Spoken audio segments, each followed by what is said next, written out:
Australian trio is known to put the funk in roots rock and reggae music. Hi, my name is Stephanie and welcome to WatchMojo.com, and today we're speaking to the John Butler Trio.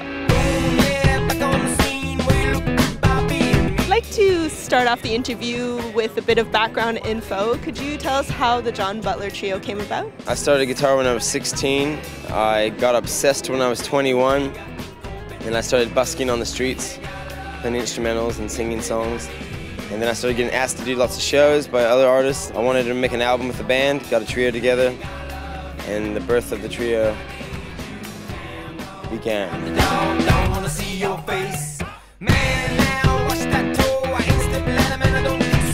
So how would you describe the John Butler Trio sound? The best thing I can do is say it's like if you were to put blues, reggae, hip-hop, a bit of Tool, and I'd say something like funk, and then smashed it all up together.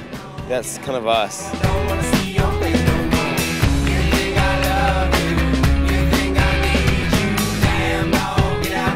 And I'd like to talk about your latest album, which is called April Uprising. And what musical direction did you take that into? We're pretty schizophrenic, so we go on a lot of different journeys as a band. We're not like a band with one style. I guess the modus operandi was to have a focused, powerful, song-driven album. Cut all the fat off it. There was this all killer, no filler.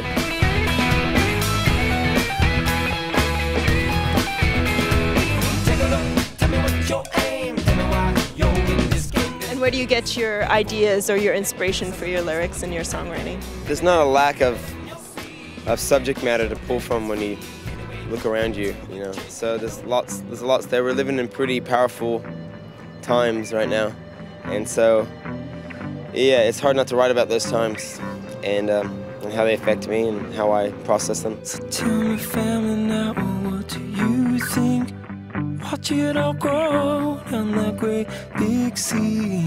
Would you say there are any differences between the North American versus the Australian music scenes? Australia's like it's an isolated kind of colony, which is really great because, you know, through technology we get lots of influence coming in, but we, like the animals, we create our own unique blend, like any culture does. And yeah, Australia has its own flavor and its own attitude. You know, I think more so than anything, it's probably an attitude. I'd say, you know, in one way or another, a little bit like of a "f you" kind of attitude at times, like where it's like we have something to prove to the world or something. I don't know how to put it, but we're kind of belligerent in some ways. No, I don't think we like idolizing, you know, UK or America as being, you know, the kings and queens of music. You know, we just kind of go, well, we're just as good as anyone else, and we're going to show you how we do it.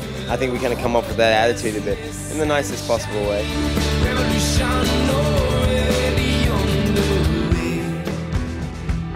Can you tell us a bit more about the JB Seed program and how you're involved with that? JB Seed, well, it's now called The Seed. I finally got my initials taken off it after years of trying.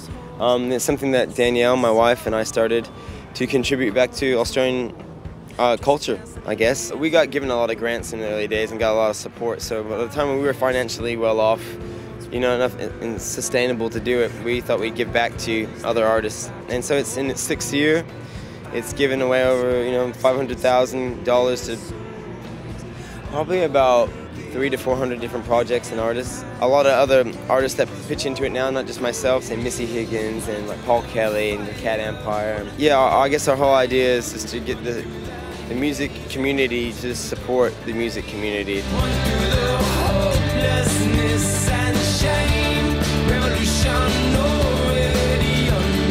We believe in culture. Culture gives a person in a society a sense of place and a sense of purpose and an identity, and without culture we're lost to the corporate behemoths that surround us and try to feed us bullshit constantly. So with culture and strong connection, and whether it be dance, music, art, food, graffiti, whatever it is, but a strong culture makes a strong country. And so we are totally committed to strong culture.